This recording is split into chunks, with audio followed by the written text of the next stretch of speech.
après talk play après non mi ko mi après gbedona me radio horizon que il y a des miano abloma ya po no me enami abe ale mi on ekokoko ene egbea mi gaba be miano e tanya vo vire me e yanyi nyonu pe dodasi ike pon kume na ole atupe dodasi ke pon kume na nyonu ole atupe o e ye di mi ape tanya ike me miano enami que le egbea fe tanya fe de wo mea mi agbona mi be mi ape honorable député à l'Assemblée nationale ou quoi il connaît sewa Adjoa Lonson il connaît na be o d'encore di be manates et y a lui ani be ya do nyonu de nko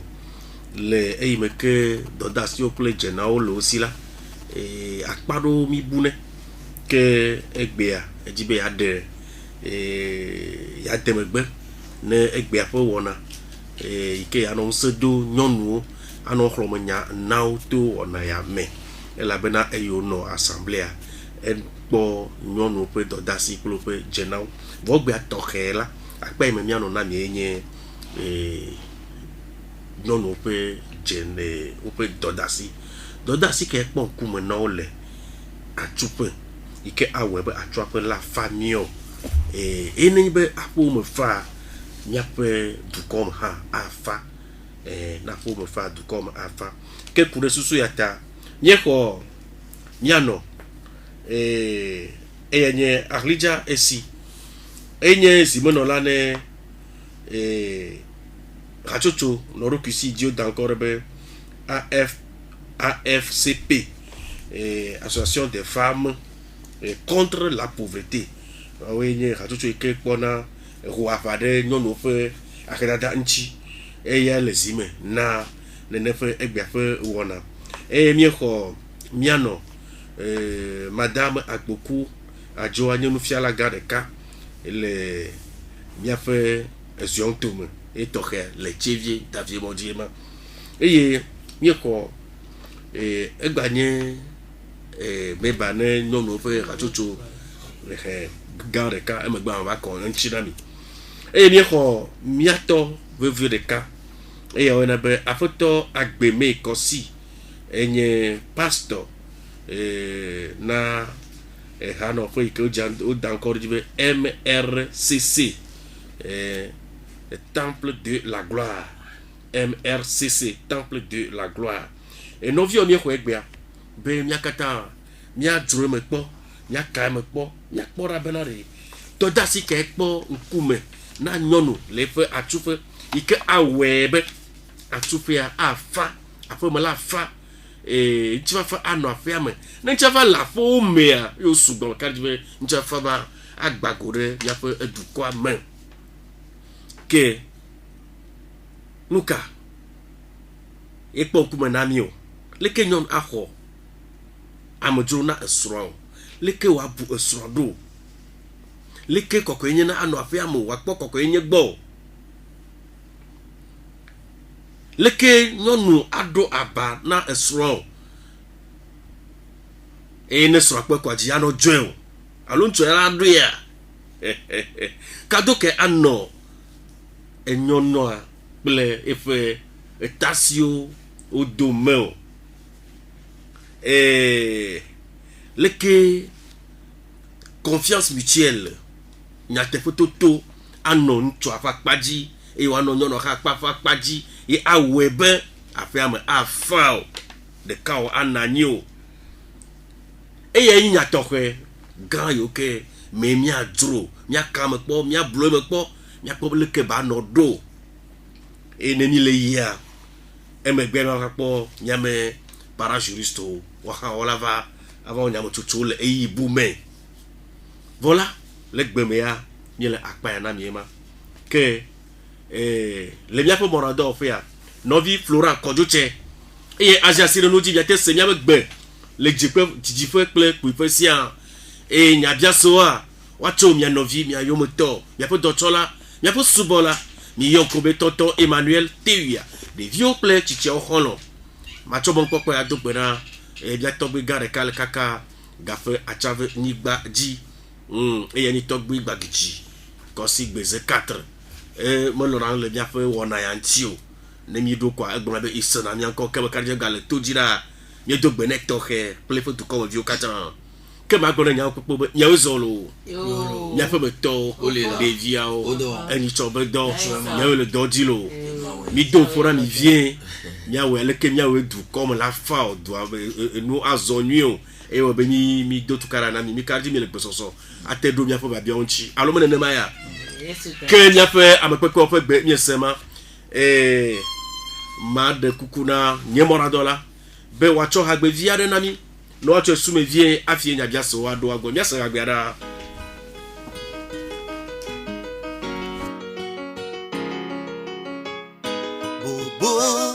bobo yeah bobo yeah ya no way bobo yeah bobo yeah bobo yeah mama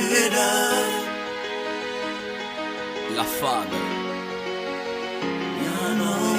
Son Art Production. À vous l'honneur, à vous la vie, à vous nos bonheurs. Femme d'amour, femme battante, femme conseillère au foyer. Vous faites nos valeurs. Elle, la plume, elle, le miroir qui reflète la joie. Nous vous devons merci. Yeah. Une source inépuisable, vous êtes la sagesse. Femme, femme, femme, femme, fier de vous. Femme, femme, femme, femme, femme. Yo bien de akwe na miafe morandola flora kodu chebe cho hagbe emanami ke matore nye amapopochi agonobe egbebe dolo yo enyo ma jeji ale be nyonu no atufe la kamo gbara be nyonu wa kpo be ameya nyonu no atufe yo nye vuto to ka wate po le nji o no pa me ko nya be nyonu ya atufe no la yo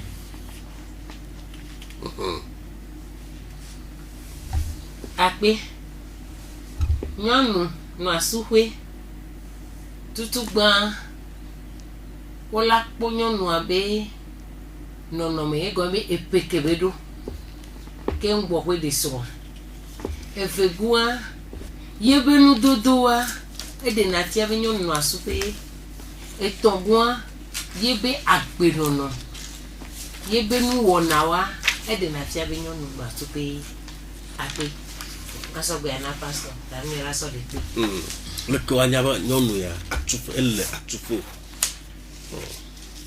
Nyɔnu yiwa de dzesi be nyɔnu nɔ atuƒea ebe game ko va zã le gbadzi ame sia ame la kpɔe de dzesi bena ele atuƒe egɔme nye bena aƒemenɔnɔ be gamewoa woto vo na gbadzinɔnɔ be game game ɖo lia ɖeviwo wole agbɔ tso sukulu godogodo koe game ɖo lia woatɔ yike nye srɔ̃a ela nɔ aƒeme ye be nuƒoƒoƒo nenye be do ɖo yasime alo ɖo hadomea enya gbɔgblɔ kple nuwɔnawo katã la ɖe fia be nyɔnu ya yevuwo gblɔ be une femme responsable be amea ne kpɔe kura nya bena ele ɖokui si dɔdasi kpɔ ŋkume ne ye menye aƒeɣe la eye be nuƒoƒo kple nuwɔnawo me yo enyo matrova ele atuƒe si be leke le gblẽ ene yeƒe awudodo afia be amea atuƒe nɔlawo nyi yeƒe toto kple yigbɔgbɔ katã yike yi awɔ le egbadzia efia be amea atuƒe nɔlawo nyi matrova sisi aɖe mi trɔva ɖe leke nyɔnu le atuƒe ate xɔ amedzro ɖo nɔnɔme ka me wonɔna xɔna amedzro eye ne ŋutsua kpɔ nɔnɔme ma le ŋutsu nyɔnua gbɔa agblɔ be nyateƒe esrɔ̃nya ewɔ nuteƒe na edzidzɔm amewo va wo ɖi aɖase tso esrɔ̃ ŋuti be esrɔ̃nya xɔamewo le ke wonɔna ɖo pastor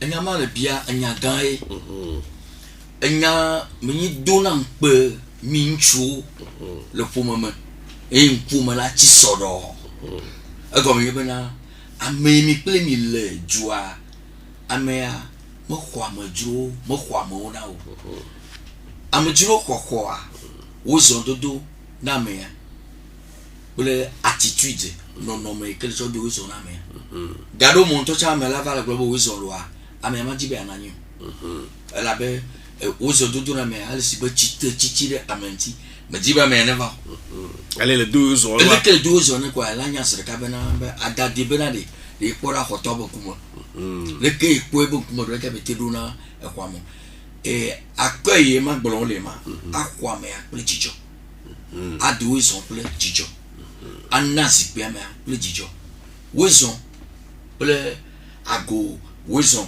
kple zikpui nana wa wozɔ na ɖe du leke wotsɔ xɔ amea ɖoa dzi ɖeɖanyi gã ɖe va nana amea enu sia mi ke le amea sia etsa la tia ɖe ɖe go ne le dzɔdzɔ nenea ne srɔ̃ŋutsu le kpɔm be srɔ̃ le wɔ dɔ ma wa edzɔna dzi ne kaka ekɔna ɖe dzi nyawo amewo ne nye be isrɔ̃e le kpɔ le me le xɔ amewo ɖoa edona dzidzɔ exemple ɖo le ke miate na ne mi ma adidi o miatsoe tankoa efia ɖe nɔ anyi le bibla mea eɖe srɔ̃ na si o amedzro va o dɔme ɖo ɖe bena be ɖe va ne yaɖe akɔ fia si be leke ŋutɔ nɔe kple dzi nene egbe vava lo nukata to o egbe ame xɔxɔ be nya me le lame ne egbe nene be no agbe atso pene miato ɖeka ma gbɔ be ame makɔ nyuia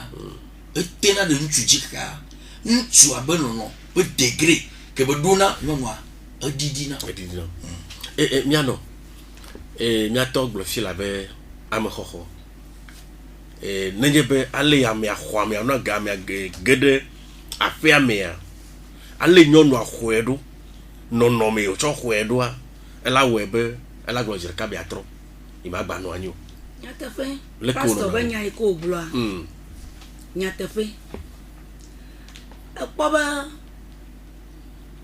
na ame ɖe va gbɔ ete nye xɔlɔ ale ke le do wezɔ ne ma ɖo anyi nɔnɔ vɔa ela be nye dzi be ma nɔ anyi vɔ mi na zikpe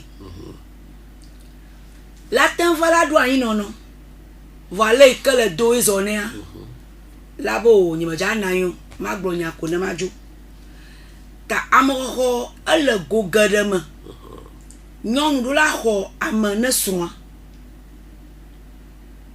abe kpɔ ɖe me fia ma pastor gblɔ ta ame ɖewo mawo ve wo nu wotu minivi la nyɔnua le xɔ gã me eye amedzro ƒo ako ziga eye woge amedzro age ɖe aƒe bɔno ʋu agbo medzro age ɖe aƒe mea kaka ewɔ minti bla ƒe tsana kpɔ dogo le xɔ me ɖeviwo yi va gblɔ be mama ame ɖe le di papa lo alo ame ɖe le di mi mekpɔ do mo nana kɔ le xɔa me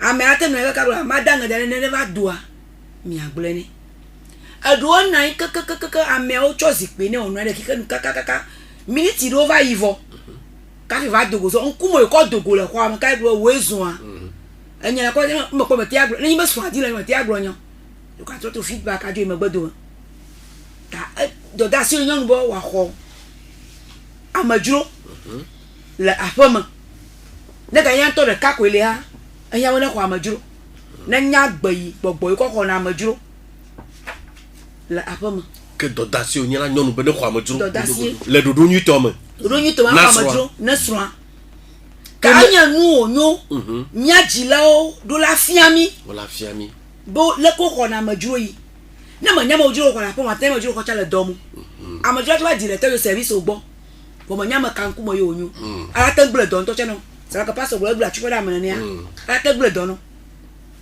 ala te gble dɔ parce que menya meka kala gble dɔ nɔ fa tamu yo sɔ be directrice de va fia ne gbe ma sɔ ni fia tamu yo hia me va dɔ dɔ srɔ̃ ye wala wɔ nenema egble nu sugbɔ le aƒea me ta ŋutsu ɖewo ate nyawo ɖe ta fa ne me te le amedzro xɔ kple te ya xɔ lɔ ho kple towo tsɔ va xɔ esɔtasi wo directrice bi atsɔ le kɔkɔ kpe Directrice. Mais le coucou, on est directrice là pour nous. Ma père n'y a-t-il. Hébreux 13, verset 1-2. Elle est globale. Persévérez dans l'amour fraternel. N'oubliez pas l'hospitalité, car en exerçant, quelques-uns ont logé des anges sans le savoir.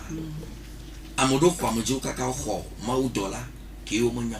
Nyao. Maudola va po mo kwa, dagbeva. Nti fa vimaji, tozu na vijiji. Numa jeji na sonwa, sonla tozu dopola. Akpa ke ma touché a. Parce que on bede vo. Yenyi bena nu ke bi le yo be wezo. Wezo ade, de ke o do na wezo ado. Wezo ke mi le gbo po ya na me gbo han po we wezo a. Wezo ne mi la se gome a. Ka me ava wezo yenyi bena eva gbo yin mu ko etutuka. Ke mu lo ko ezere kan ka ma wo. Mu le so azikpe ni. Ke mu so azikpe ni are. Kenye to nyamate yone de viole amadon mi kusine banu. Mi la ko bena nu ke paso le gwefia Abraham we le ebritobe cdd boa ne o kwa mejua o la nasia na o la kula fona me ya. Wezo ayewa wezo anyi bena de munyi be nu me be wezo ya kwe o. Kamele vare zerika wezo ko le doni are ewele ne azikpe won ewele so si ne banu won ene mu wode ne benu na me ade da me ala tenjua ma gbajo re nenyi be vai ogbe fi be na ama amadu anyi no vola nanyi ke mvambe awo wezo awo dai na ezerika nanyi e de vie mi kusiba ne banu wezo antoa enu keke popu de me kakabado egbedodoji wezo popu nu pata mo enyati de kabenyi voa enu le me sugbo azigbe nana meleme esi nana meleme egbedodo le me masota funk akpe Yo. Kene ibe ye ma pasaga sebele ke mi ano de gbe abe ne ale ami adon kumodo do merua e won ebe enu ba chaka ne ibe ba va me ne mare e mo chun ke va now. Ni ke ba chona me nye bana so ko mala ma jo ko ne yiwa mi atavakla ako la wa ten gble nu do lo so nji fa mi cho ba so nya dore wola va poto le si poto gan le si le do ma yo va le wele na ma apoto ma ja ko chi ba te fu le do ma fa ta atava ka kla va divorce va mi kaka agula chupo no mema sa de pe nyambe ke ngwe mi ayide amejuro ji ya ndibe na mi akpro mi amekho ame ke ngwe mi akpro aboji enye nyonu la sokwe esoro nyi jo idome kaka gbo leke ma khwedo Esoro unto chema esoro nyi tonto ba se ne nkpro ho amo ke ngwe le kpro ho mo no nyama no ayemenu nusu kendere ho me agboba adoponu kende ala fi kende aponle le ro veni kaka eva veni ko le ro enere ko gwa wezo evo nyu kendo meneu nusu ai domelo kaka gbo nyemunya be da ya firi kaka gbo nyemunya be nananyi o nyemunya be nunasi o nyemunya bodo na gbe nemle wana sronyane ne de lolo ala no yiji alo lolo ala no didi parce que mi ame tanye nyi bena doda sisi ke ponku mene nyonu la sukwe no kenyi doda si atutu bon doda si yenyi bena ese alo nu wona ko ponku menam abe nyonu la sukwe nene egomena edo na do le ya enye nyonu la sukwe ya ponku menam mu mlanyi o mu dalon ponku menam munyi amega le domo munyi ministre le domo munyi directrice le domo nukeke munyi egarasi yenye to ahwe ye mkoko no so adare mecha enuko le gbo be doda si wa edo na de ke popu da de e pon kuma na nele nene ele bena ma to ji so sonye ji ke ngbo we ma no ho sonye ne sonye bua vivi ke ma dontia tutu gba nya no gbora bena ne sonye mu afire kaka bua o mu nya nu ke mebeto nyonu be wezon ya ke mi le gbo be wezon mu nyi be na adokpo pa dere be wezon evo yo vo be accueil leke ma ho sonye doa no come be to le gbadi kaka ke ngba da home ya nenyi bebe jigba hozo ke ngba be bua ne gba jede jigba na ke be na aw ma da home fi ajine la fa e je be ne po ho nti fa fa de le gbe ne po be na gbonya ne fa po ye be bebe sese ola zu jijo popo na ye enu nkume ke ma so ho sonya ele nkume ke ma so ho nu so ale leke ma odo de gbole sheri ogboa leke mu yo ne ogboa awu leke wona nyela na be na nyi be poj amene do atomezene le modi be le bebe sesere me minya na nu so ina do me garume a apetola zun kaka wona pa home a bebe sesere ke be so gba ne nyo na ba do leke le ba do poso wale ke so wale wona a enwo na bebe nde jore eji eke doka nya kpogbo be na mi aweso ahome nem le wona so nyi po a gbaji to manya madupo na muru amobu cho va faire ma ah ouais il fait il le gbo to do me alors si be mi de mi atoko ta fla ti lo o ina gble pe to mo negba ya gble gbore ya gble kaka le ja gbo nu ti kone o do ho leke ma ho so nyi bare enu ti kona me la bunela ela bunela negba ni be adison ya be dagbo ba chare leke ma ho bare na me rezu la di to anore ela nwo ba me rezu ye gbe no so do gbora kaka na me do ja gbo be ba ya ho nyime na pole ke so nyi wona na mra ke gbo o le wo mleke le ego bele ko e po be nyonu a e so ne do kokko pe de nyonu aso na lo de na ne lo me jo akoya to na le ape yo enyo ma trova un kanchie kata flache mi anyonu ne mi po no ne mi ne ntu va pe ma ate ado vire anti fo ne nyon ri ava e ava mi mete khone mi do vo nyonu ma ala tenye esrome afeno bo ya me nyeo e va be ya ba cho do renelo alo be ya cho chantier renelo bo yo jo khone renelo ma nka wa te bo miano e no mo la fi si afio e la fi do yi e la fi do e go me le so nu so ba gbenu no gbo ne so nya ba nyi be na tout trop et trou non de pepe ke ya gbe popo e di na sia ne ba ja nu so ni e so nya gbogbo be nya ye be to be na nyonu va na hu ya menene a janvier va na janvier va na ele ba na be na nyonu ba ya te ba no cha aba nya kenyeke o wa la nyo be na esi ade ya ahwe ya de ke la nyo be na nya nyonu la so we wa de no be so gbogbo e po lo enene o munya ga ke me ma o dollar de ja ba bo enti a ya mo kwa me si amenu pe yo ma trova appare non me afo kokko nyenyere le jibe adwe ma lo ma jo la pama ma dunu ya de le nya gado moa ne le chunase ya aso na ficha nchudo mia chukwa debate kwa akwa maba be wada ne alo amela dunu amela ke ba khonye wa magbole dadi chon nchu acha magbole dadi wa mi globe mi agbolo kote mo wa comme mi jojogo ya globe gado mo cha mi de kuku na mi atobe gado mo na modo lava ape mo ya de ole oceanam be elaleke no acha la do occupation re jajane la anya programme yo ate won lo chama paji jira do la on ma paji la on de dare afia ameva ero ga ke lo on dare le ja nya kwa vo kri ameva do eva do endo na fuvire katakame nka wapo akwa chakwa awe nami ma de kuku na paso le tebe wa nyonu la suwe ele sigbe nyonu ke le etuda bo na hwa o nene ta flache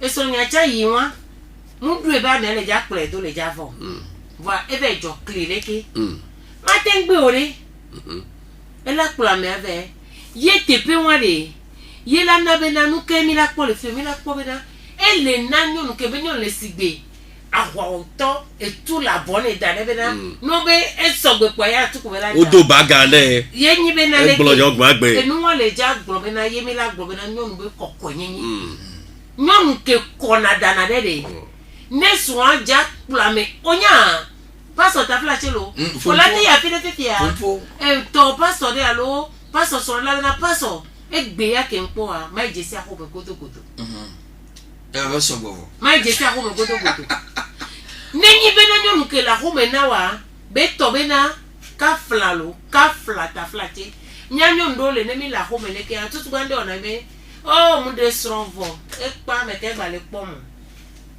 me ke gbale po so le po yin tenu ke ona ke mi fonde Kenya mi so avogba ko amero to enyi bena ole ple kadi ude po ado ta flache nya pata bia no egbale tenemi de stron anu wajo didi vo so kadi wado so avore ka sandali po ye mu la home dane nete télévision ne va bona mi fi akwa ye commande la na lo menami mi la no télé ya po ka mo bena o jara ko medo ke son wa va kudo amejua fike nyana ba gbebe o ma siama ro ke ta ke mke ka bana go ma ye ton ko ibecho nko kwido agba o le funu de vieux dun le me pote o kore npo we fike ne eva kpobe na meke va zumpe na elo ya ta flache paso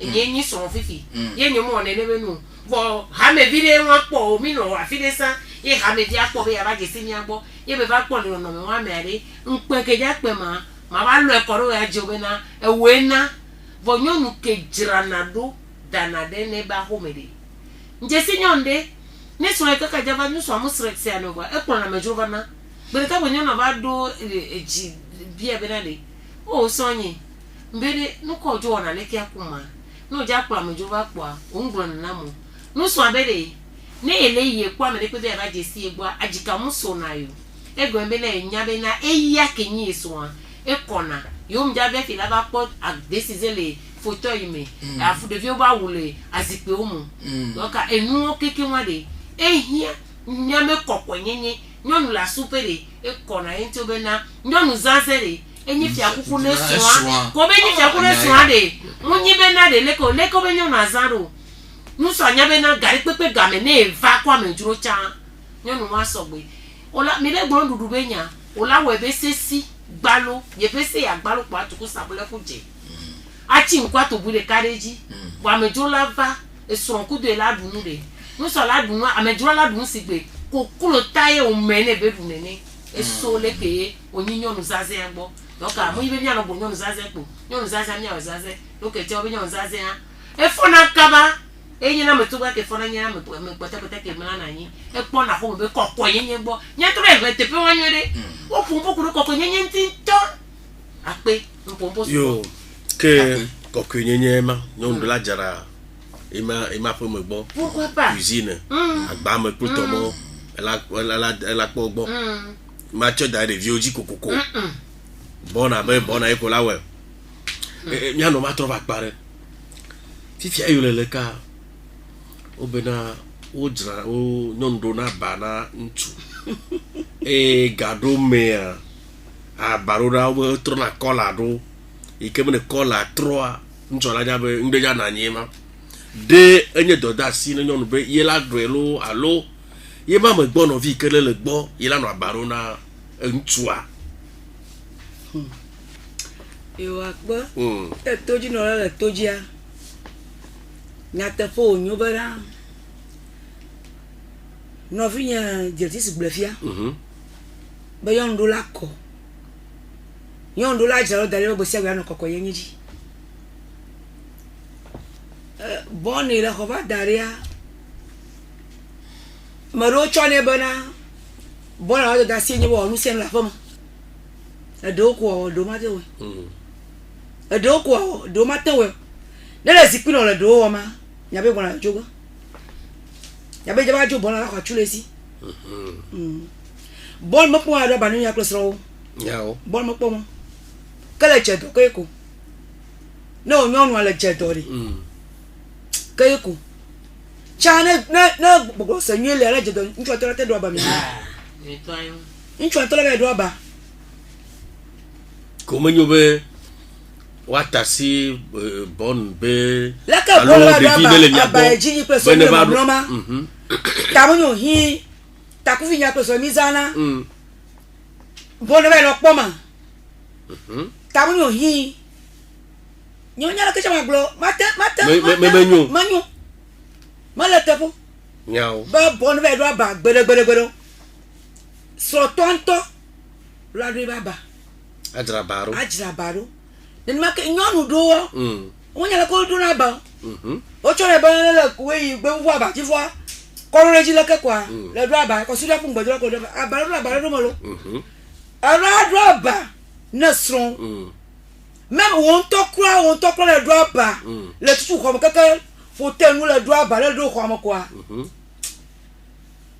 la mo la fo ntu agbo ba pe ko ya be ndejajo agbe agba to ke ndolo ma be ni ma gba je de kala cho chari abaro lado ne on to nyama le tu gba je ma de madonna ba tutu na ko ni madonna ba ni ma la ba ko ma cho ni ampoule bleu asile ko ma le la ba ji wo re o cho fleur de la do bone fleur de la do la ba mo no pon nyao aba o fia mi awo ya le suku ya e to ko suku nyama yi o o fia mi le ke wona odo na ba ale ona chire baby ale ona fi mo do ale odo na pon nchu pa ndo ya ko do na pon mo na fi ye apolo na fi ye de chino fi ye chino no fi ya siklo chino no aba apolo ko do na fo ka fi la do polo nchu cha te pole apolo na ne te pole de chino no ta abaro do onu fefe onu odo ado abanyu le ke enyo no meto dasilo ado aba la cho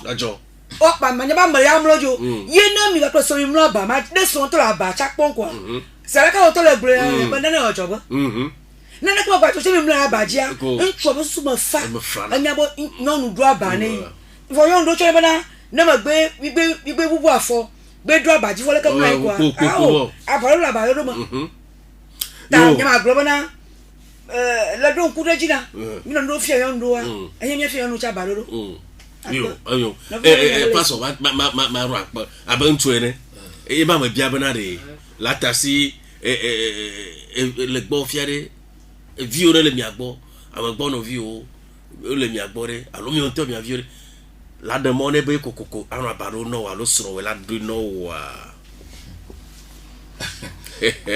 pastor ko le ko ba ka jora jono na no nyese esse yo desse dadi ko ama yo zana ba on to no do mala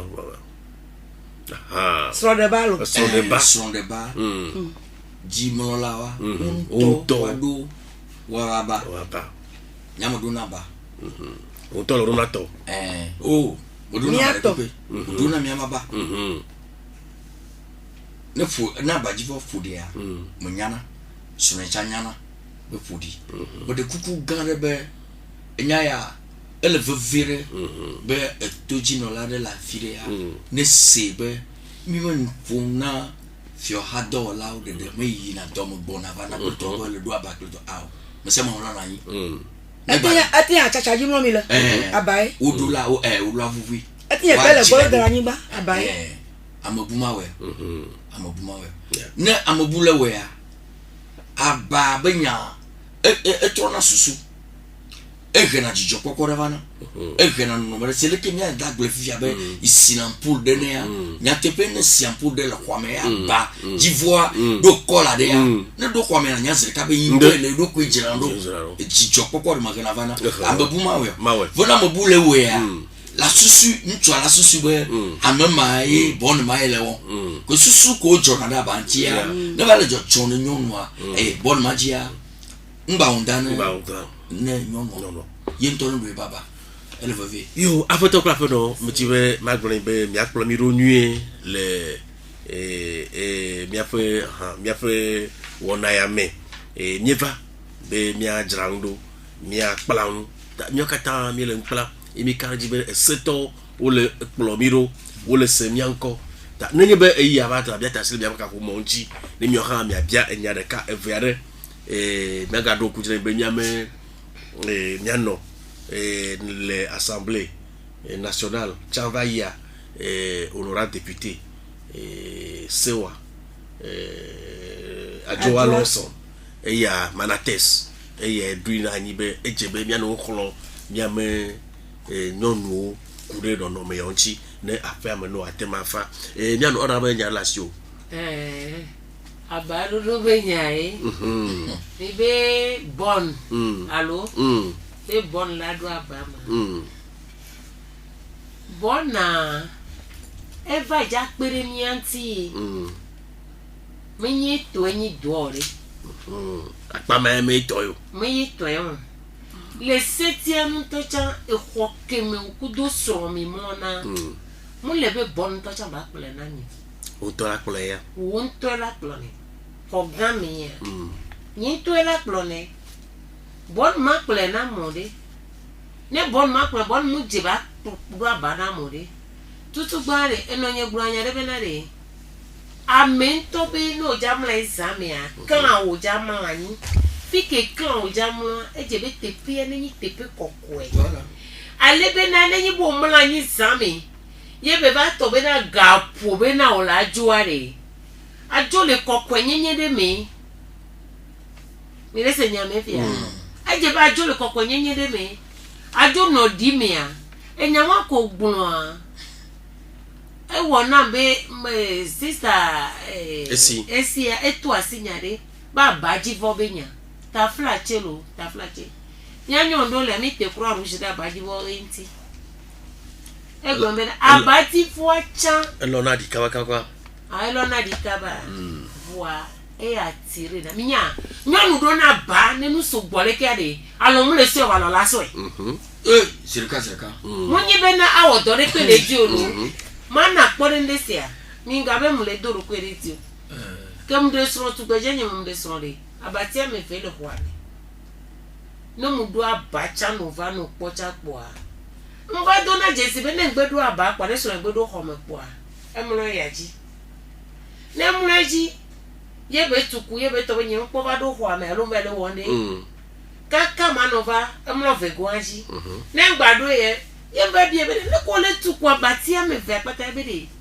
ye ma plemu ne nyem do abade le ke ne vade anyim mo ko jura yi ye ti mla na nyi le jiro mi le po a enu gbotemi ta flachelo gbotemi mu le kike ya mu ebe mi yo no to gbola gbotemi de pe mu le kike ya mu won to be nu wona de yo la be nu nyonu ya e chonu so ya na ro mu cho de pe nto e go be nu si anu ko le wa ele do jijone nsi ankolo ale do jijone de nu so ma no terenti o wa abadodo anya kwa baji fo be nya chambo e adu ababa baji fo ale yibo a ele be na nyanya eyi si keme nyamla baji zozo be gamede nyame vele mla baji gbogbo nyede ne gro de consider pori de abaji fo na nye no lo wone necha no so acha ne jamla nyala mela funi o cha la mela funo o cha sigode ke tonyo glani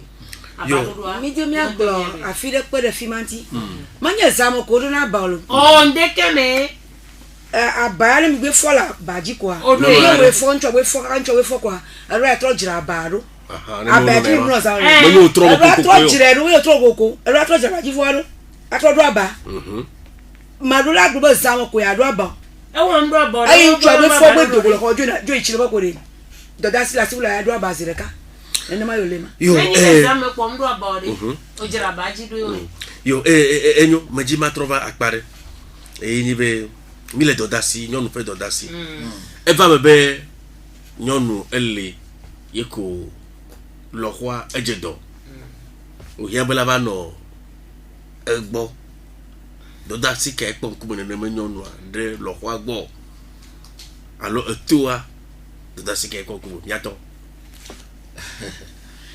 enyachima nyachi vevere e be va fifia ya ontito mi ma globa mi awe nye e mie kwe mi agboro de lenti akwe chodora toji no la alebena no vukare nya se ucha obegbe do povevere bonwa ne domototro pons ele asiwa nyonwa latian ho etua alo nohwa domototro mo dina lakpo ale nohwa lelo alo etua loin afio atin hwame mi nele wo ne watin kperenti makpo haya ajoye no pe ya yekwe wano titi do dasi wonyo be wawo antido for enye enya enusese agonye be na do no ji popoa ne unyo na wa matin po amegbo edola nya made kera no fa adudu ki oji ene do mototro ke glomile ya elevuna ni yovo na compassion ma globale elevuna pitié pomble na me gapopo de kwa na mungbafa mble ni kokon gbava le kwa abo magati we domo totroa ora no chu gapopo yaji kaka awonu donc domo totro le nyon asia ala te po etua po lo kwa ji boboere akpo haya aju matozu nko kokone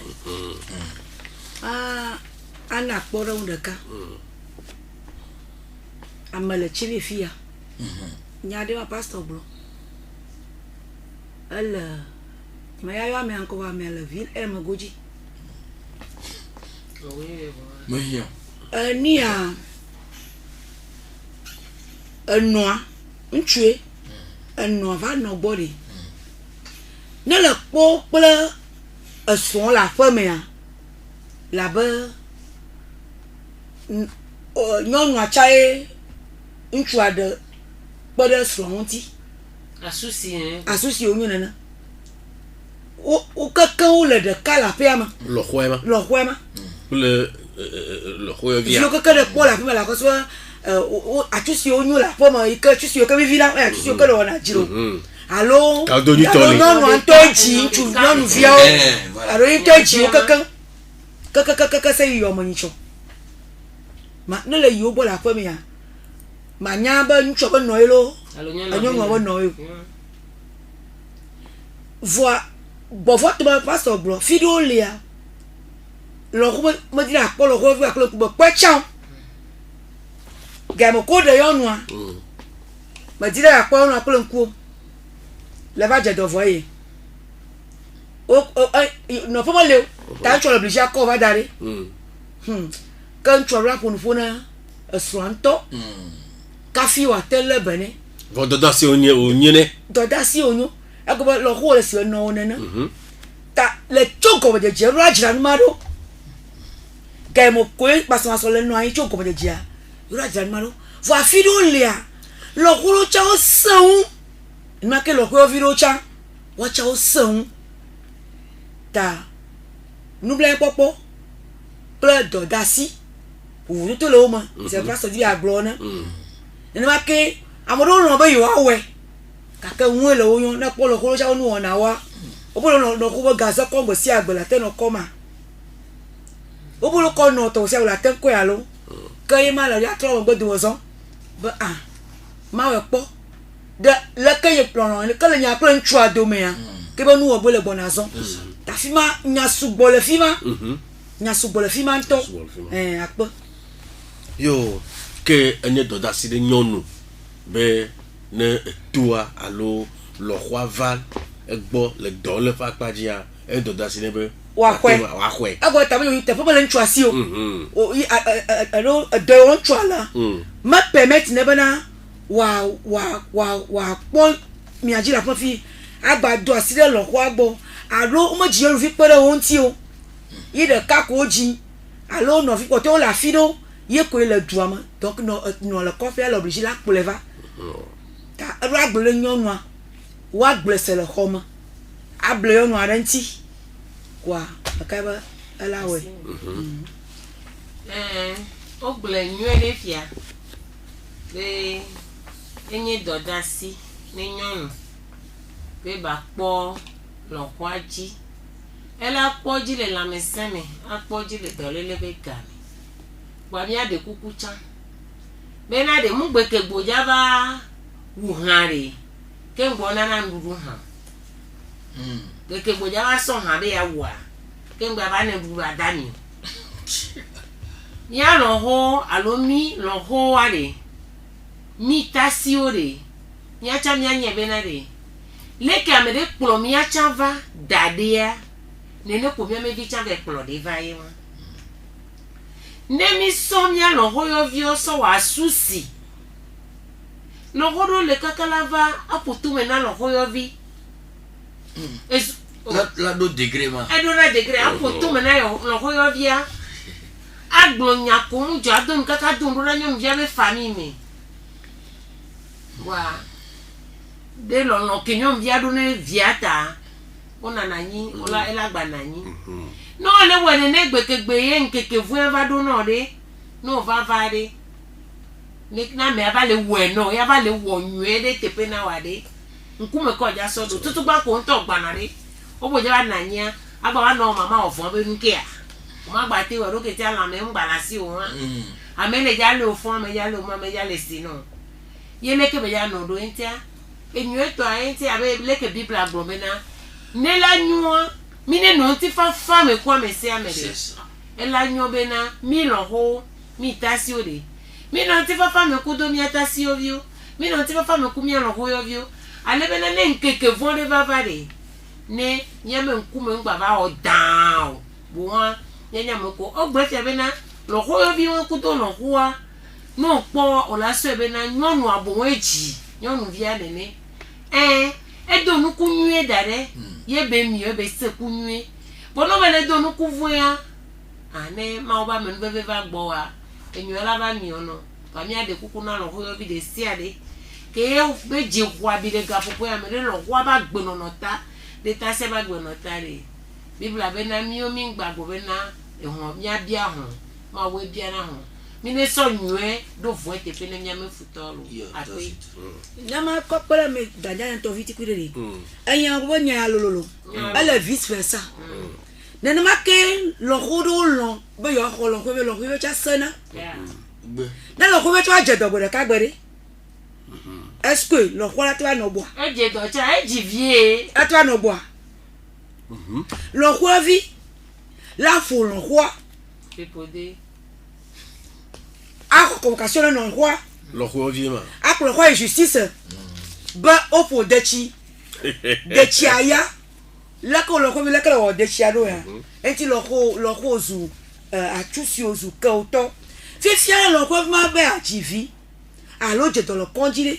Amade ke me lo ko la tencho jifa va ya. Ma gbo be ni te wa gbo be le fi ma do ka toju no la do ntia. Madebe vie e fi we donya. Ava donu. No do. E fi we donya ta. Do ko le ko gbodo de. Ne ba nu onyo kwa. Aya to le yi. Yeah. Yo. Akpe enyaro gbara si gbogbo re fo abekari be toju lo han. Wajibe ya den nyame nani. Mi agbo ni mi apotoju lo be mi va le nsro e. Mi le nsro. Voir juge gaole, juriste ole, secteur ole mi encore se. Wa ne o ha le po de ya. Le ke le po ya, mi akata bi atun tun ti. E yo mi eglo a. Le jibe ajanyar korunti ya. Wa don ti no. Alo le jibe ya chore bu ike mi te glo ado wa ma o aira o. Ke blasike pe de ka. Blave vo enne. Blavo enne. Bladevo aton. Blasike pleni. Blade. Blasike pleni. Bladevo eve. 91 24 24 65 98 60 98 62. Elle mi ameti kokote. Mi atema yo. Abia nya fa. No video lo kamanami. Allô. Allô, Oui. Yo le dojiga kalo. Yolo. Oyo na betanti mimi. Tanti Mimi. Monsieur David Modi. Ah, David Modi tordé. O fon que mi le doji. Yo. E o benenya no premier ton passeport. O le dojiga kalo. Yolo. O tro e ko ma dun so be ma to no be ma wira o gbogbo re. Amen.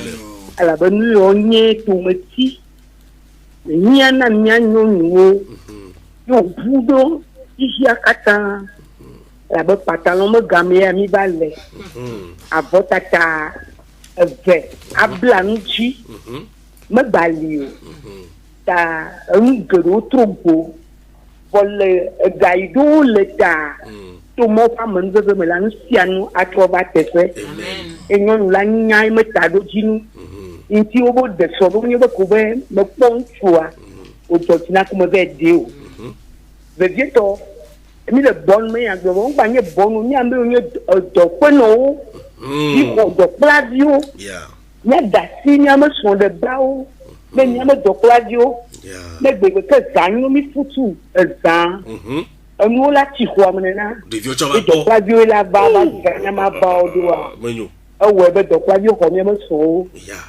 ya kata na gereme lo ko yo le to di ta ba si amena trojime lo ko di ta na trojime ne wa nyu ne kata ne nyane tundi na sienu akpena mi kaka lo akpena ocha aba mi da pele tantini mi edon ko apare ke mi me don ko do plavi afo do fo no libe vai do abanam la ne do afa ko la jira ko mo na lo la me jan elle est dressée à Banus. Bon, je dressée à Baï, tu n'as pas où nous attendons.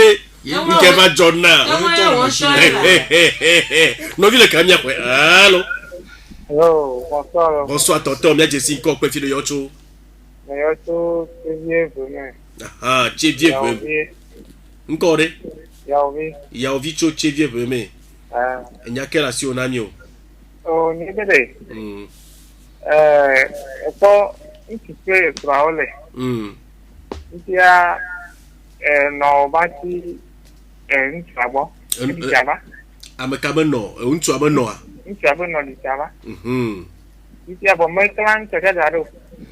Mete beva ntiahwe. No ho de ta hwe fa. On pen ta de dome.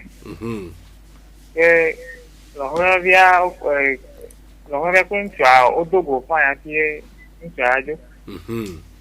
Ntia ntiaba de dome yon wa vale do ka yon cha le dome. Mon cha mon ko ke on le ki ba te go.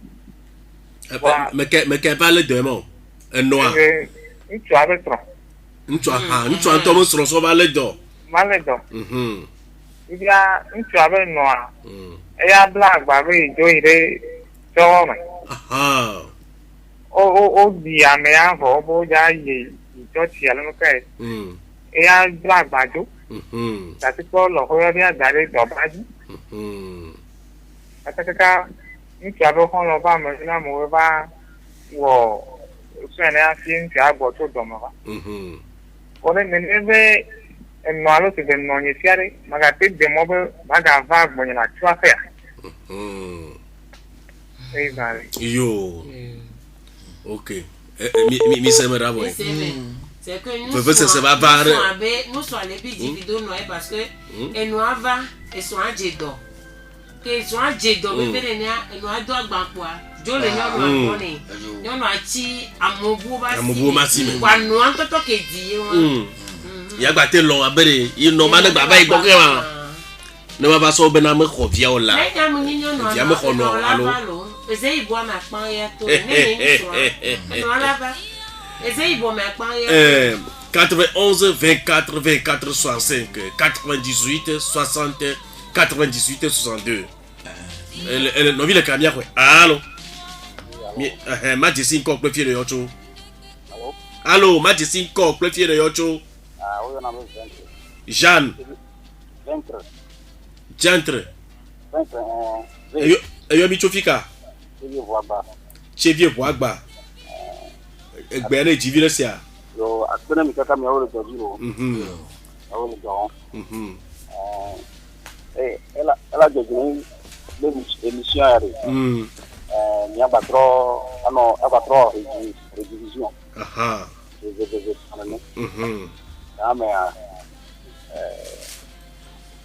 Ya no ko mete wona no mo wacho wa ple wano oh redivision nani awole dojiro yo Akwe ça no ça.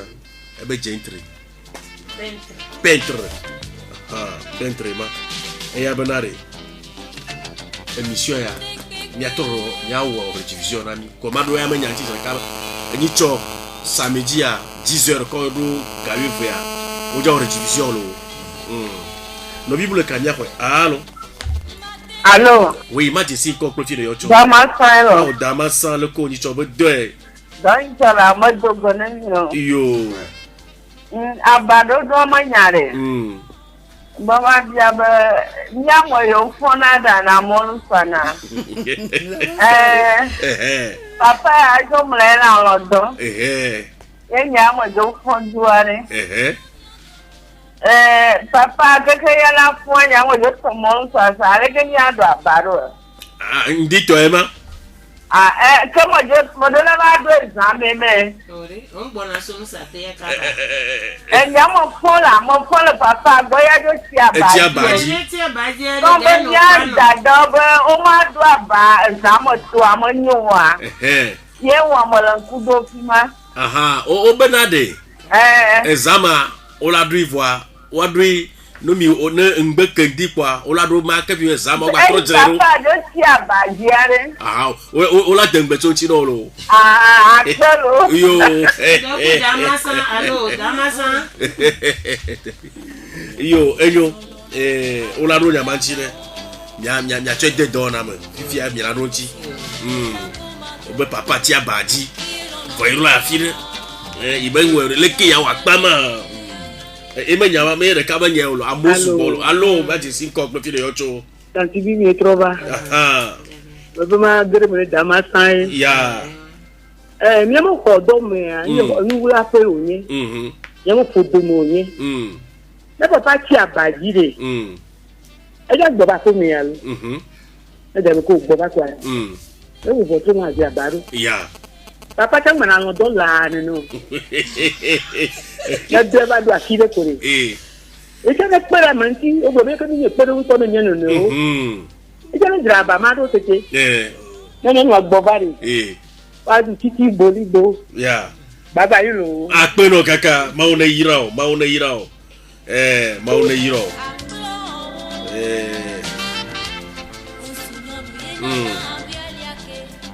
Mille usroelo.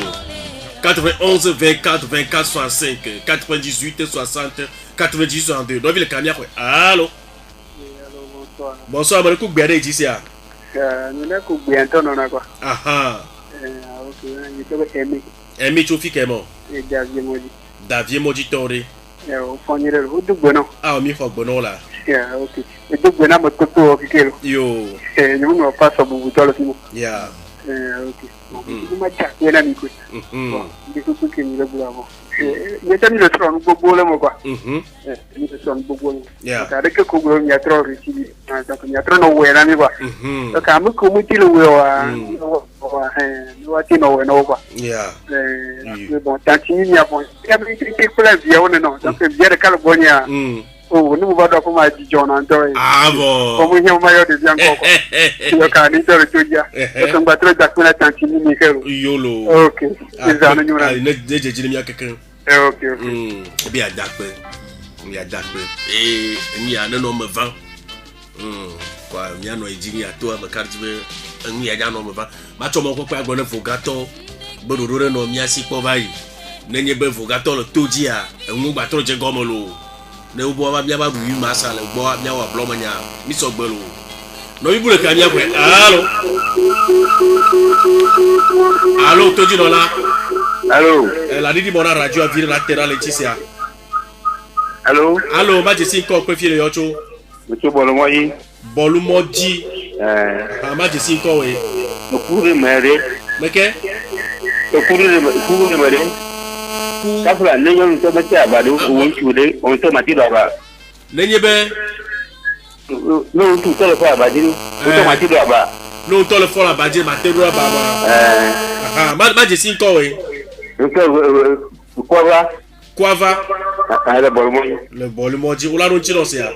OK. Be no nu to antore ma te do.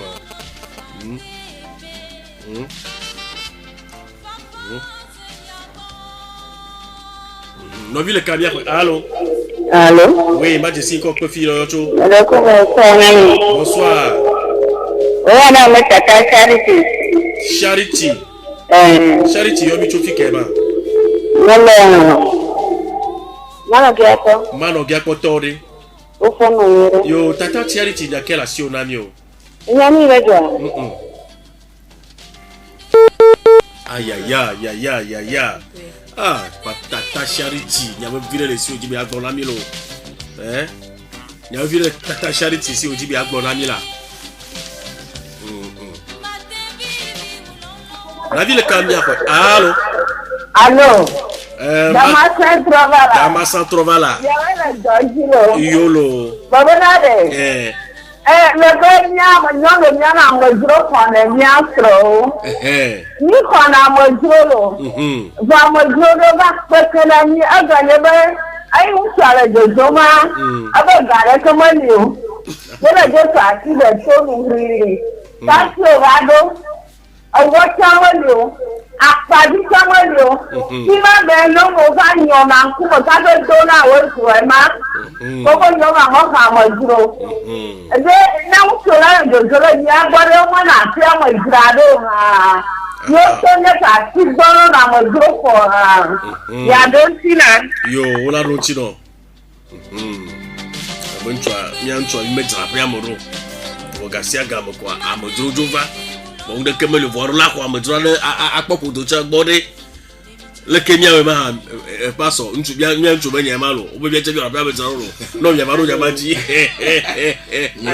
mangwe jadi allo egbe dolo dogbela yo nya benare nya nyonyo ni tene no nane wo no yo be nyonyo ni peru to ne so na sonde pero tu minya awe bena le na ne wombe baro bo antu amagomo ba gana akanyo nwala le votu e ke taki vari na ne kama njoka ko na ne la ni e ke ba nya we ke bo na taki jobori yo to nya o homo ma jire me ba le ta awo na ne bo be yin ku me de nko be je so ma fo me be non we are kunya there the menu yeah bonane jojo happy da me de ku na non de sia de be e mo wi ne te be non de kan gba da sia ta me ko o cha no na ne wo e te ne gbe ke ngwe ba ke de o cha na wo na ne la to no na la ko me la akpeno lo bye me karjibe dawasa e podo nti abwa exploitateur ha wala 3 silenti wo ha wala 3 silenti 91 24 24 65 98 60 98 62 91 24 24 65 no vile kania kwa allo oui Majesty ko pe fire yocho Tonton Emmanuel oui de vieux petit holon nyamba senko ko e mama senko madum semilo yo mo ko Majesty ko Okolo amagavi ye mecha gbele abati. Amagavi ye ma. Etolo. Agbele abati tode. O foji do dogbono. Me ko gbono la. Maka la dawono re. Mate de paso we le doji le mawla no yalo. Amen. Nyawe le ngere fiama mizio ikabo myanye le chotilo. Akpene mitakalo. Yo. Otwana no bokone milo. No bokone nyacha. Ezare. Yo.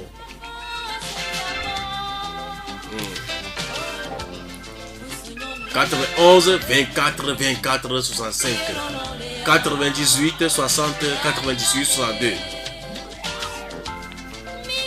no vile kania kwe allo we Majesty ko kwe fie yocho Dieu donné Avlata Dieu donné cho Avlata non mama bete tu siabe non ano jagrado ano doro ma no bezini ye na do matro da fenero ko ma do na nyar kan da yo akpero kaka yo le do yo Yo. Ne je le quelqu'un. Veille à la fois tu le filmes. Mais on est mi novi le cabia quoi. Allô. Papa Emmanuel. Oui. Après ça, Agbaglicho ezo. Ezo tode. Marako zata fonye o to nami. Yo, fo agbagli. Atonya. Enya vivi ke la si onamio. O Marako ma da apenami. Ma do mi nse. Amen. Ma glora ma fa mo ke la mi fiami mi aba apenao. Ma one irao. Amen. Yo, mi to khadino do gbona ezo to lo. Ye ma fo agbaglicho ezo be akpe. Allô, bonsoir. Bonsoir, tanti. Ma disi ko pe fi de yocho. De coup, vem faço bleve. Evem facho e bleve. Bleve tode. O fon kekelo. Evem faja ke la si onamio. Oh, madu te dadani. Akpe kaka. Madu se paso kele wame ati. Ya. Apeno kaka. Yo. Asuhenu na ande tobi. Ndela. Ndebe. Fo mi la zero la. Maula wo. Afiro ade. Nyɔnu sɔgbe na de kpekpe voa. Nye musu adoe. Alo ne enu ado nde ne ya. Asuhe wana no edenafu. Edenafu. Nyalo ko chano jabe tonu wa be tonu za enya ya gbo. Kengbe ni afrondo cha le wa fofodo le ya. Edenafu. Edo wa be nyɔnu isukulu wa labo. Allô? Aïe, on voit un bon amour vite, toi. On va profiter, va do, et guéna. Viens, tata, et viens me fallo. Nous vivons le cabia. Allô? Allô, tout le monde là. Il dit, bon, la radio, la terre, l'intérieur. Allô? On vient trop jours. 91 24 24 65 98 60 90 102. Ya America veut quoi? Il m'a pas America rado. Agba mado. Dogbela. Ya la dozila. Yo. Le soirée. Damansa ona dolo, mo ni be nyama ya dolo mo. No manya. O ba o nya ta. Alo mo ne na mayo. Ela, mi jina be mi bu so mo gala. Na gabara go ni na go mo na tare. Ko kuna ji, anu jira ro da la fia mo na ji do na no na nyonu ala. Ki sia mo ni le am, kuna no so pelo ji me. Ko be si agba na ma. Mo jola mo jura ko na ma re. Anwa, na nwa nya da da na gbele na mi la. Ei zare. That's il a essayé. Il a essayé. Eh ben là il est don là. Il donne à la don pépé voir. Oh, nous sommes nos gains d'adi. Passo, nyam sobe nyamalo. O be nya kayi kwa 6 20 molo. Enya bo be malo. No vile kamia kwa. Allô. Oui, majesty ko kwa kile yocho. Badako wenye ya oto vemelo. Ya ocho veme. Benade. Yo kata o mi le sma. Ele be di na mi to. Yeah. Ko fa kan ya no gbogbo no mi mo do bo nya. To khia. E be di na nto. Ala mo dun ku na na. Nya no me mama no nya to gbogbo a. Odo de sele ko na o ne bela ne wa to pere no wan chu antini. Vogua.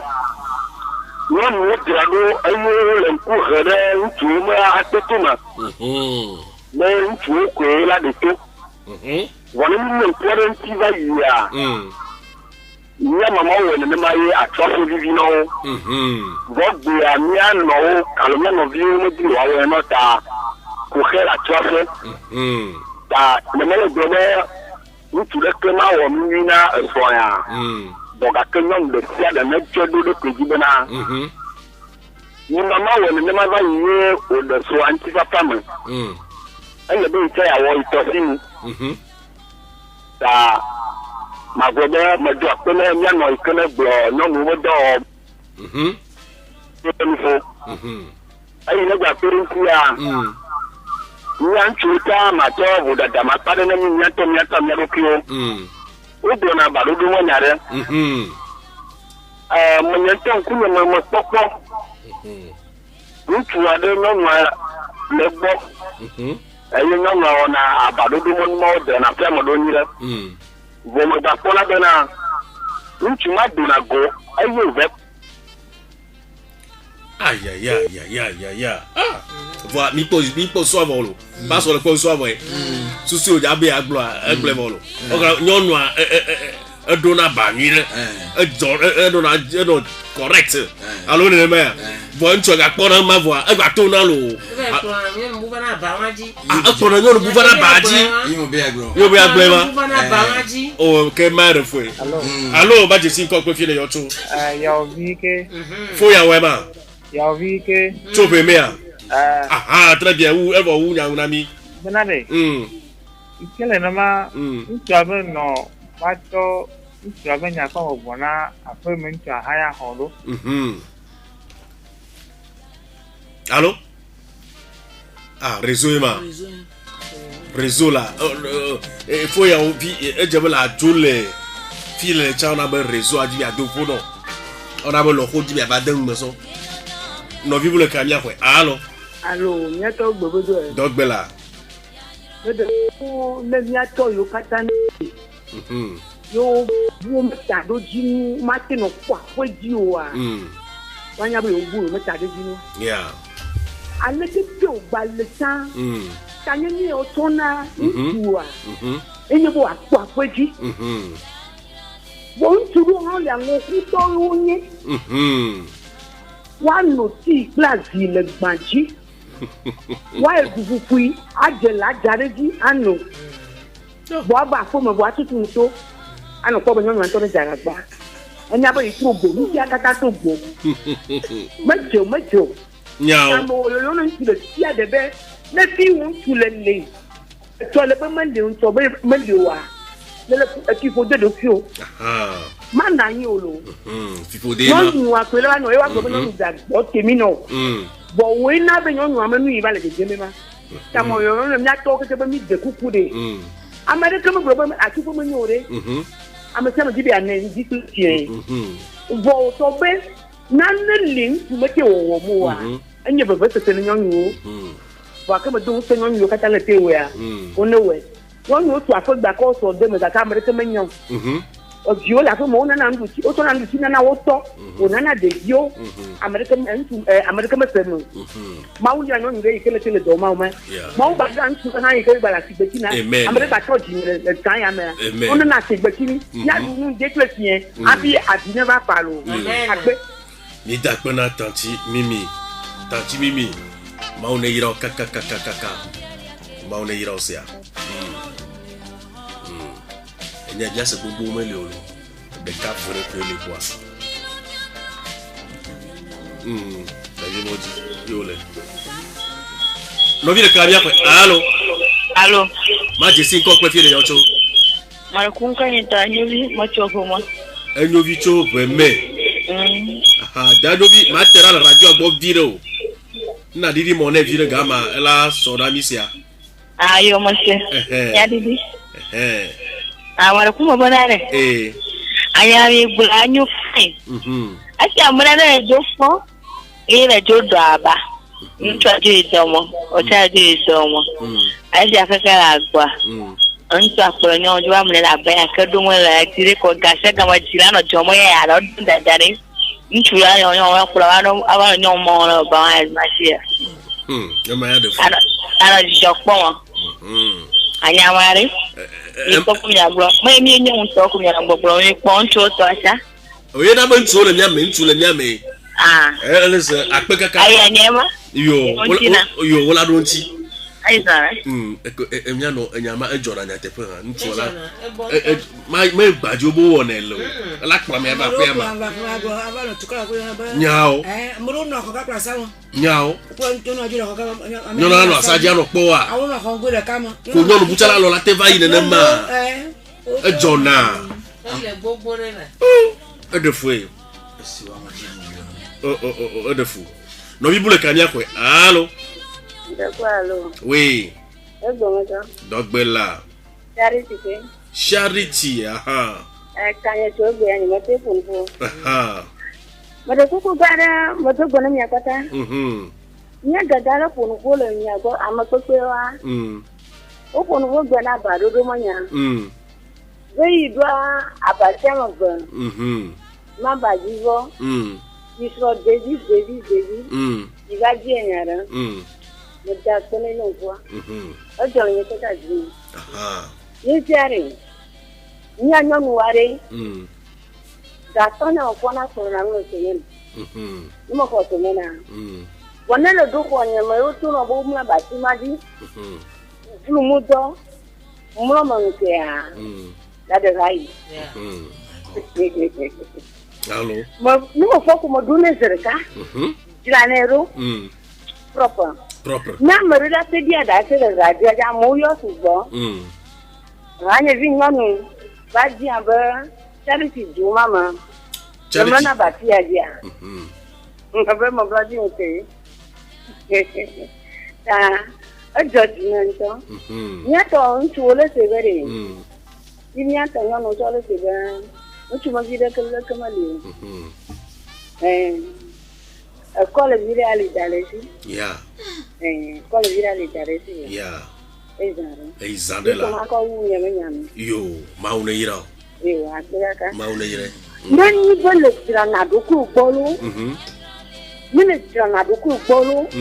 Tirana komodo. Lena bonon chaman dodo. Yananu. Lena bonon lo pomea. Tu na ko pupu. Même pas donner beauté, me pas donner. Et alors comment on est? Est-ce où là? Eh chien là. Ne j'ai non cha. Bye. Le quoi? Ni quoi? Voyez que bi bloqué que de funam. Et de funam. Mia fa baraka. Ni mi ba gberentia. No vi le Kamia quoi? Allô? Allô? Allô? Yo. Le caméra. Allô? Joe. Boulevard.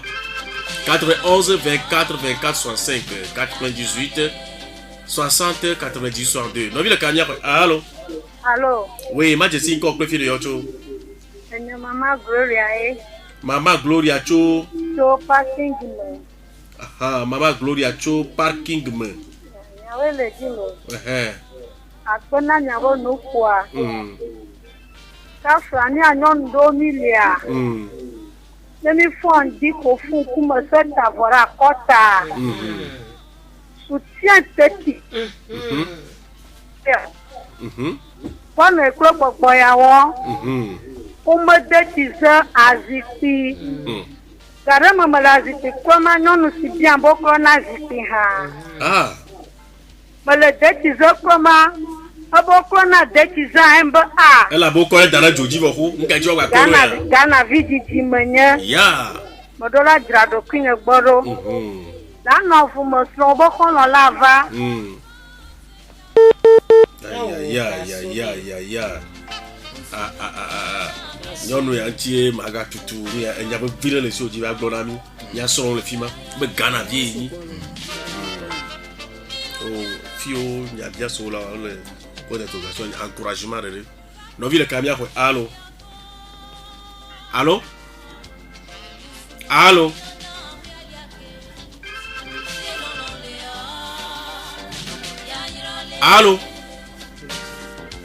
ok Kardibe Ndiago Towa, encouragement, remerciement, encouragement. Non, il est Kamia quoi? Allô? Agbo Madonna. Dogbe. Damas Saint-Trovala. Là-bas, où tu la tête de Diap, Algérie, Paris, Piesma. Adonna, mon pote Polo. Nyao. Yoa. Aïe, Bobolo, le qui a non abito bien, soit abito dito. Nyao. Oh, tu as dit à moi, Tony, ah ben, je t'attends là. Eye le ta. Tu vois alors il fait ça là. Ai zara. Ei zara. Vous le témoigner ba yo mo ane o ane. Nyao. Yo, nyamora dola. Nyamora dola, nyamagba kwa America osia. Nyamagba kwa America. Mia po nya ogbo vire ne mo popo galia. Nya ga na mo popo mia pe toji no lao. Nya tefe mi jibia gbo nya po toji no lo be enu ya ngvevu oni. We be nya no de susu ya be nya chota nya ya over. Mi mia ko drandu nya mo honorable que le no so pe me vaia eye gbronya enu yo ti mi ba kero troya e de fuvie fo mi karji be amisia ma achecho de dona ma eye yo ne jojo ma toju no la mi ape se toa o le sem o la tekpere amonchi ne do voya mi adrado na fe mo no ate fana mi que mi aglobe afeto ya ovi ebena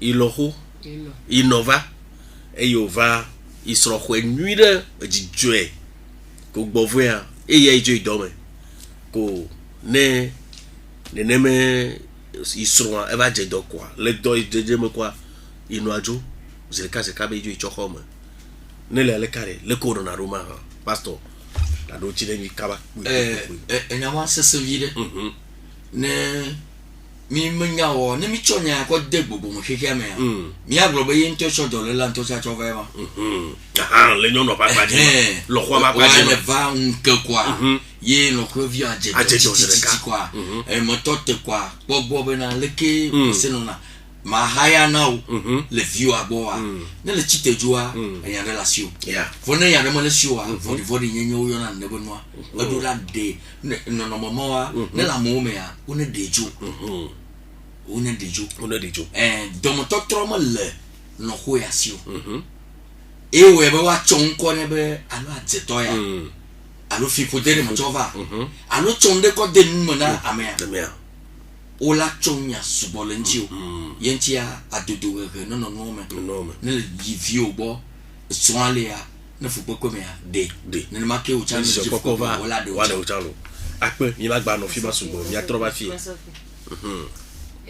magbona mi afufu abena alo mi afufu abeson bena ne lo ho agbava kia ne gba hweke enu kebele gbo ejo re chinyi voa mu témoigner na tepe nueto na lo ho nya kaka nkpe to baso wa ya ne no nua lo ma wula yire ela na be ne lo ho ado fo eni ntia ela tro yin nto yo akpe peintre tu wagba ebe enu ya mi lo wa enu nto ne mi agba tro wo gbugbo gba se na yo a ela do ijo na yo kwa mo ji ba gbon na ya bo be soigno gbogbo gba se kan egba lenchi le menu iragbelo gawo kwa gawo cho igawo vea igbe to ala se egbe pe gbogbo gba se alo akpe edamasa cho mi va po ebena nene Israel eno na baji vire ntu aro na baji ka general be wolo eto mi cho lo nso ebena Israel eno na sibe ntu ala baji vo iya ijo nyen dala de bo yi mate fo la baji bo de tu ne ajra bajiro ko le ki wona pa ma amere do chi le do de ya tanti mimi le do chi ne be la ten we vole ke mi ka mi pero mi ano o apa na damasa la toji no la poto mi ada po no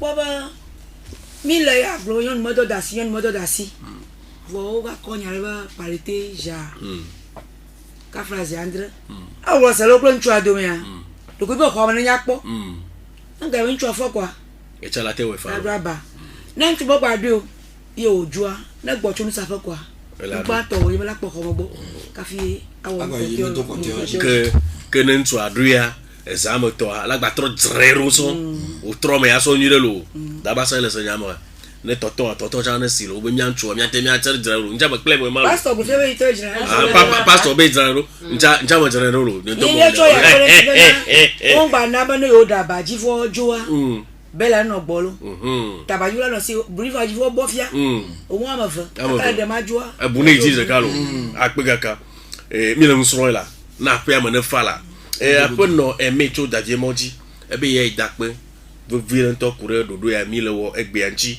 ta ejibe na dodo ya mi gba tro wek ya ma ni gbogbo ga so afoto eme cho daje moji ebe idakpe pe mi gba tro wek lo aha entue oni ami da sile dodo maji mila program mi ho da mila no lo wo mi je mi ada kuku na toji na lo bana fo tuna kami wona no kuku dede ne ba nyola ma de ba lama bi an ni won jejia la po radio horizon kwa ne ga no won ne ma no leza apelo après to kwava cho bolumoji ebe l'homme ebe dare nchuha ebe nchuha latin doaba lo ye ikwe nchuha latin doaba lo mi da sireji shari chiton poji na mi bwa eba choka baba tro shumi le moji damasa ebe gba tro ba pa tro ba pa re be ndudu manu apo be garo ma won ebe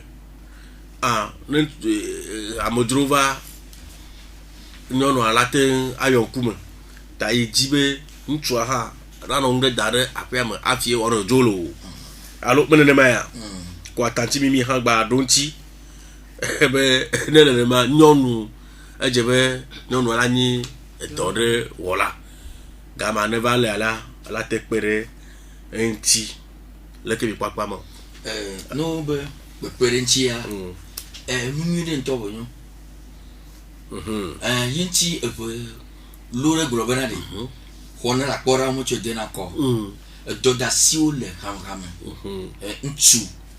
nchu afoto ke de via no kata epachele eji edola awo mo nwi adegbe monye la chepapa ke fu akoloji kwa amsia mala sibe ya monye benyamo doda siko po ebe nkume nye bela kpo nyono aji akpo de vioji ngbogbo le fima wa ele enye gbojo na nchube nyonu ayela no chova ede fuvire enye gbojo na nchua mede bubu nti o wa le po lododo ba gbala tabla ton vorekea egbobe nchu akpo na jijo de sro abodo na nti ehre na nu vanane etona buchane odona ne do tutopo la modomea amoka fune bonyo ma dodore le esi o eva na mene ne ba nyon do la nation ma a twa akore jio nene e jijo kokko gan la nation do la po mi ne jojo afia no so so ne to mo ma le yinwiro wa o ta la cheva amale le cheva kwa on se be bien dans ma salle quoi ma ko le pastor tontiere leadership nchu ba dodasi na ko bibla o gboro bibla bana nchu na had wa po nonuji yona ron asro apo ba kafio yo bo apoji pola nchu a pelo anya apoji pola ya tefa sala kala gbule na dola vo afido lea nchu a nketere kamale fima chanyare le fima tele kamale no me wa po ta miaga gbulu no via banare manye tae mata kwa majuna so weba paso blu fia la chos ro aji na ba la chicho wa ko kotolo ma la choji na gba nyon to cha na gbodo le mo wa gba ma so to cha ti ne be no et ma so te te nyonu de ibanu gba la fa a cho na unchu banu gba la fa na majuro vare vai plan wa bi je vare la calame ala kala do zo na me aro kwa me ala du calame de chimaro kutobo ma sele da da yembu ba yina ko la ko so la ko amajuri ma na jua na yore khoma na khroni manya nkumo yo go na na nkuwa ma yo mala majura khomwa mala tafunyo la khoma juna so bere kare macho vu kwa evu agbe le ma no nya mo no ko vu la gbe fifia avec le la bedere magoji miro garage mi kwa me ale ke mi awo nyon ya dogol mi agbo kware eve fle crédit de appareil me yento yo soana vamos pompo vou be sina nkonya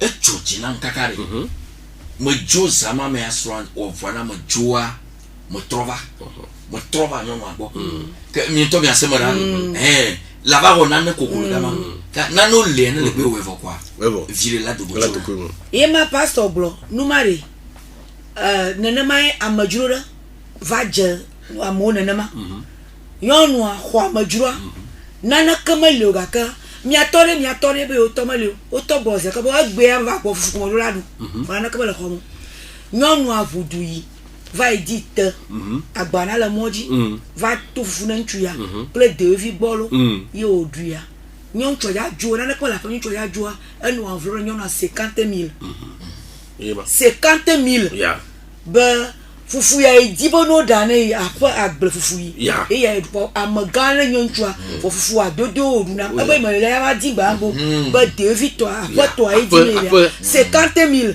yo ko na nyon wa ta majuro ko na nchua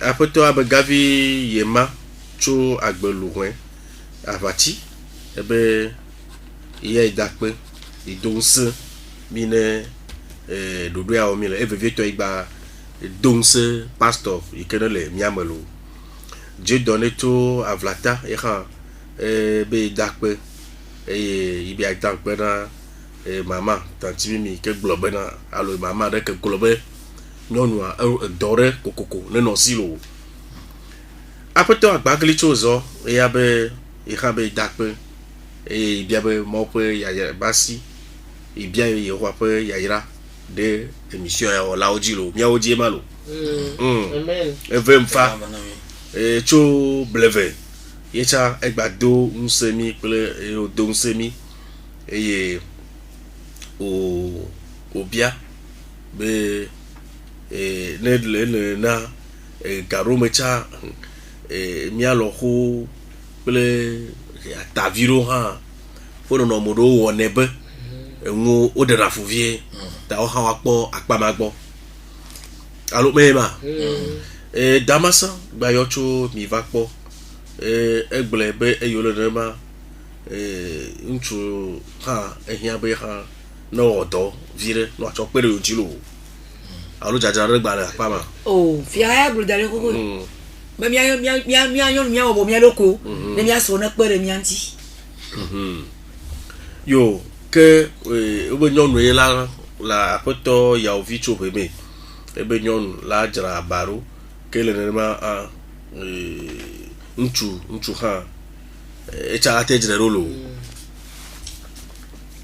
tanti mimi cho davie moji ebere ya glone yo to nchuru ha be u ga mena na nyu ga ndudu mo na po mo bo nchuru ga na go mo no pe bo to na la pe ma anobia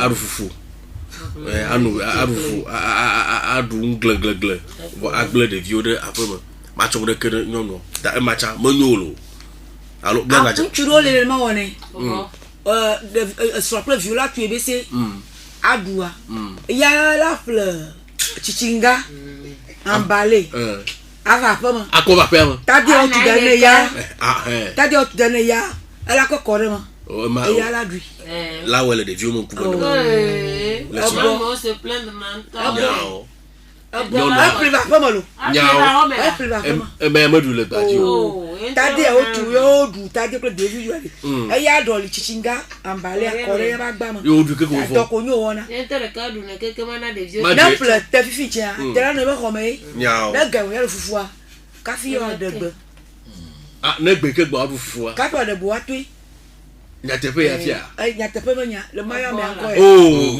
mbayo radio jebile Nengibe eya pastor nchule nyilo nengibe nya tepe eya vana me le kenya kala siu la gbole miato ekpo na ne ode miaten ko gbeji agbole ple kakare jibena faut me que on tourne donner le ba que ta la fianou cho me ne bona et le djimbe ne nyua on matin vers 10 du cho bodia ba ko dara po mo a stocker a dare et dollar na mo alo on to la vejinde ani du kuwa nyamanya jika le domana nchu nyamanya jika kemia globe bobbo de dem bena ye ba pe popula et ne pe moi adula yo aglene talitantito et wa dogbe la le tabena apone nyone comme le moment sacrilège joué apo nouveau comment on est apo nouveau après nous ato bo va pour atro be do vieux pasto mato ya tabo la edefu atemo da la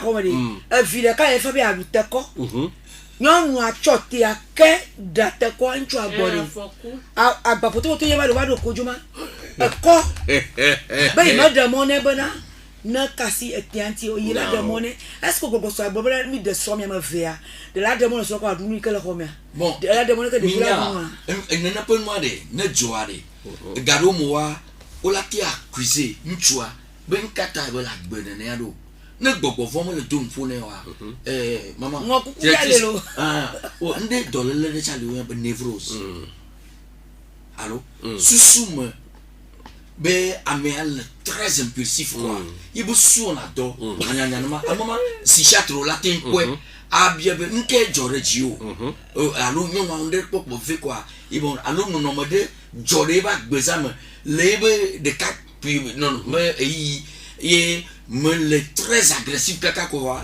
jogo toi et moi chonyo nuade vraiment ouvre nous me le vigima elle a chonno mo va ina wa ga tian pobo le do konji chafa edole le pastor edole are mionya mo nu no lawo edole a nchudole a o de sron le bo de kaje o mo o chifio kode gakele gbe mi ja tredia nchu mo ma po yan ya ka jifi no kole vo no po gabie fa gbia kwa o yan budi bazireka adi gara yan azireka ele choji ele nchoji fo yan ya ka jifi de fi na ma dolo oplo no dolo fo de po ga gbe to ko ji yan budi bazireka le kwa mi le fonu ku de domo to tronti le po nya ti ma le to trova mama Kristo mo ko mo le domo to troma Kristo mo ko mo le kana ma le Kristo to aku ye be de son le traité nenia mi ma globana Kristo to church to e ina solime que amo katana tro domo de on to ba penti ala be ngongolo ko kuya globe son wa ntina we e amo yo ne dogo chumea wonya progeniture mo cho me wenyo de vie mo wa ne ma po be watin setamale wonti ne va me ne ma ne mo ne gbogbo mo keke ame ya me aja fokuru wa tamusesema yimo nya fika mo kwejo que keke ame le don pa kle ne ame ya game me le sur ma ko ma wona fije ago pupu agogo mo e pretichinga 500 e va po via meton les si so tara va jouer chez Adoraje e tamo pe ese fiate mana mere ko ko ene ka ya 500 ba suye egbe weso numa etrozu numa me voilà la du chasu etrozu numa me ne go be le ko be na osugbo e ma de no danyovi cho beme ebeda ne le jo fo ano abado nwire ne so ano abado nwire oko ya jo idom ye ntu akplo amabuva de ne ma bajire kasia gamade ko ya la no jijo pombe ya no ne ma bado ma miato mito ya tefa no go yo nu ma do da si kwa me ne ma agbore yo no ma nye kluvi yo nyore abaya ma do nyi wa klo fa mi amlojia na ma do klo aklo to yo nu ka amlojia ne ba do nyanyi ma ga do yo mo gura no fi ben ku agbaje wo ke de via chaka gbono yo chaka va do chaka ma bona mwenye nyongu aye kivo au dans la série de que le mariage soit honoré de tous et le lit conjugal exempt de souillure car Dieu jugera les impudiques et les adultères. Hébreux 13 verset 4 sur le bas ou ne va pas non tonton sacrilège au monde ne wa le dran kakaka le bas c'est 13-4 kwa aba ke Jimmy Girado yemi plus from mona la avec pour mi akoba adefu vile fo mi deji pona dohi ajojo le film ma fo film jojo do uno chrono mi abe mama ba he strong gbogbo va wa we do de kwa mo ba si no do le film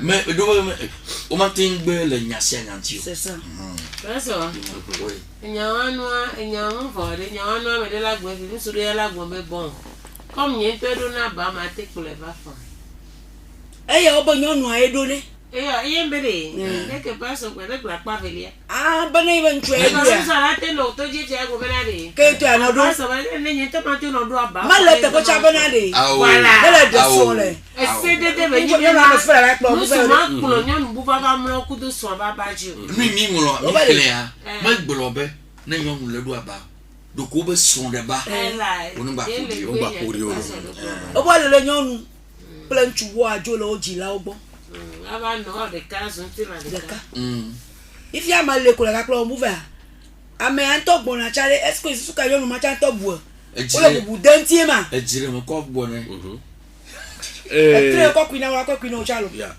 da charity ebedare emi anore kasin fia globe abachi ve eno home ye idora abareji isola ba mlo ya ji virko lagbajo ye o bia bere nka jo na ba do jo na bo endora ijona ye ebeda enya ke ameke no le khwam le fi ya gbolo anya mo popo do to ra ka gbolo la o doreji be yi to ha inye ipoko mo le ne pe ngo mo inye témoin e go be che ido aba ma ve aba cha ma ve le khwam ne ma tutu ko jo na ma e gna chi fa fa ve apia mo lo yo chocho etegbere miano ape yebenya agbole pe table fou agba tena gbereji ko na nu challenge ne le tojia mi kafu charity mi khwe mi egba premier mercredi du mois prochain mi gba no tanya ya o ne charity no toji ne mi chonya avea no surolia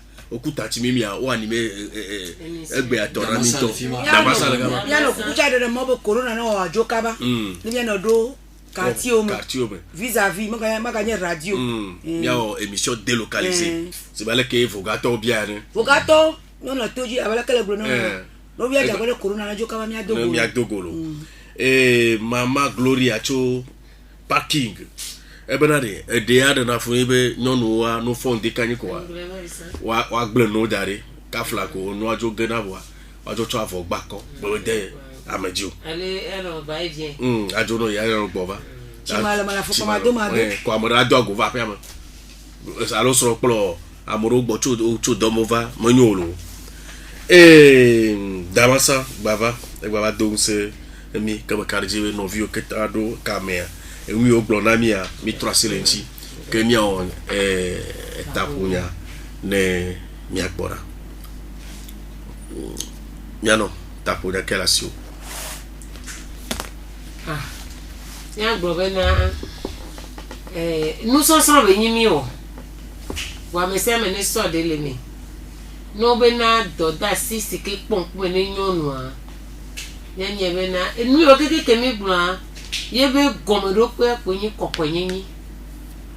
kokonyinyi eji lolo le lo mu lo so kwa ana america ko kele ba ho me amejuro ho a ibla gbre ho bena o kwa amejuro abraham ho amejuro e po file me lot ho amejuro e po dedele me ezo ke fion so don pe gomora mu fie yo donc amejuro ho a le fefere nyonu la suwe ya pa suwe ole nyamenu dodo are ne de che be mi la suwe nyamenu ono re ne de che mi la suwe governor mere po mi po nyama suwe mi lo ape awon yira mi lo ya dogo yin so dogbe na me siame egbeje si madame agboku directrice po am dogbe no kata lo ape yemi lo be so yin lo to la ko me da o rano vi paso nya kela si o mi ekwe jeje sibena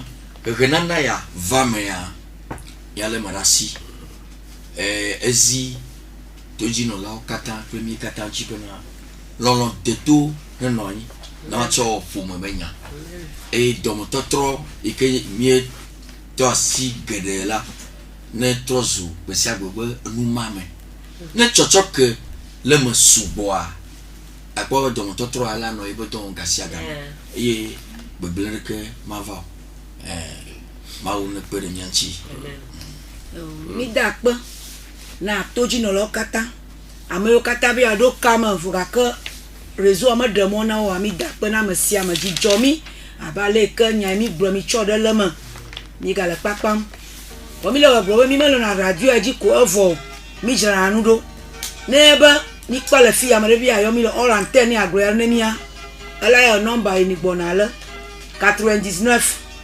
61 74 01 99 61 74 01 allo 90 13 70 61 Pastor Shalom Nato Madame Shalom Nato nami yomia iba jirandolo akpo nebe apokarama yo 90 13 38 67 allo 99 53 57 10 non ben ayom le 90 35 78 53 90 35 78 53 allo 98 63 69 55 98 63 69 55